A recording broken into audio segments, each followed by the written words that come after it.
In those days, it was completely different from now. No computers, for example. I have a desktop, a laptop, and a touchpad. I do stress out without email. I had about 70 to 80 records in my collection. I have hundreds of CDs. I have over 1,000 MP3s, movies just in my pocket. We had one black and white television with 2 channels. I'm actually thinking about getting a 3D TV now, just for movies. Yeah, things were very different then.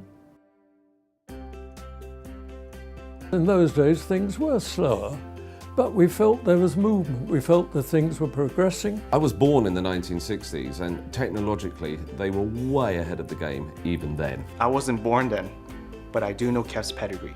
I was in my 30s when I first bought my KEF speakers. I'm 85 now, but it feels like it could have been yesterday.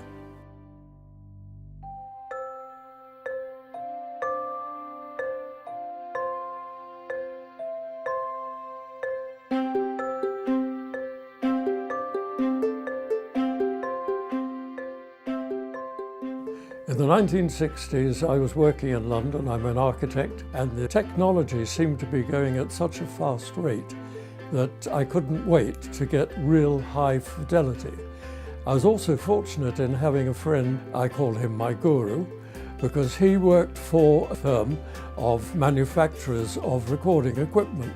And one of his jobs was to assess the quality of all their competitors' equipment.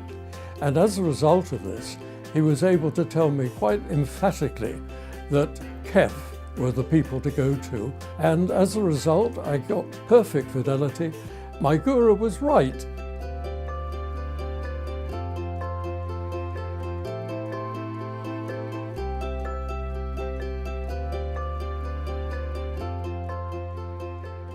Me and my wife absolutely, love our music, and we love our movies. So the early 90s was actually quite an exciting time for us with the advent of home theatre, which meant that we could effectively bring the cinema into our house. So I mean, from VHS onto DVD and now Blu-ray, KEF have just been ahead of the curve. We've now got the KEF T205 system with fantastic sound out of something so slim and so stylish. I mean, it's absolutely phenomenal.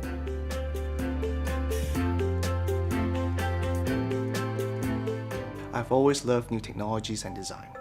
I have all the latest gadgets from laptops to desktops to iPods to touchpads, you name it. So I was looking for a system that covers everything, from movies to music to gaming. Another aspect that I always take into consideration is the design. It has to look good. So it was an easy choice for me. It had to be KEF and nothing else. I rushed out to buy the KEF home theater system just actually before my wife actually gave birth, so that we can install it and get it ready by the time our baby arrived. And I have to say, it has fulfilled all of our needs, from the output quality of the sound to the design aspects of the system.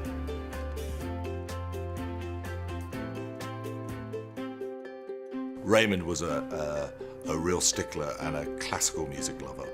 He knew very much what he was doing in terms of target audiences. I've always heard from people who actually knew Raymond Cook that he was just a really, really great guy and a really nice boss. If there's one key legacy that Raymond has left us, it is in fact his original big idea. His drive was to introduce new technology when he first founded the company. To be in absolute control of the production process. We're still constantly trying to improve the tools that we've got to develop the technology to make ourselves better than everybody else. That work was really driven by some of the engineers who've worked at KEF over the years, who've really included some of the best names in audio. In 50 years' time, I think we can expect to see a lot more use of digital signal processing. I think greater performance out of slimmer, more elegant enclosures will continue.